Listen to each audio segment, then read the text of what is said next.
What up, y'all? I just got off a really dope podcast with my homie Tommy. Shout out to him and the whole True Skateboard Magazine crew. They show a lot of love.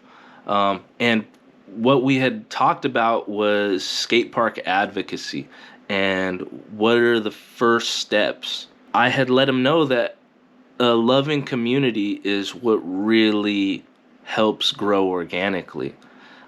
Say you hold a cleanup event at your local park, and you just bring your whole friends, skaters, anybody who's down to help the movement.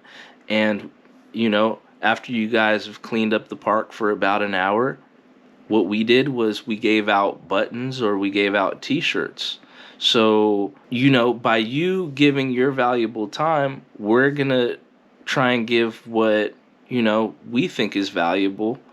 And so we give them t-shirts, we give them things to let them know that their time and loving attention is appreciated.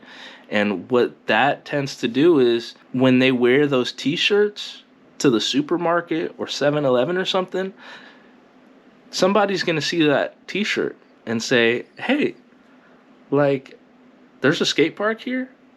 And you could turn around and be like, actually, we're working towards building the skate park. We just got done doing a cleanup event. We're doing a whole bunch of other things in the community. And that person might know somebody on the community board, or that person might be. And so that branches your small knit community out to a larger community.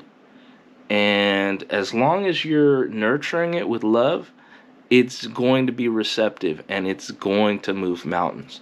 So just keep that in mind when starting your advocacy group, is start the community with love.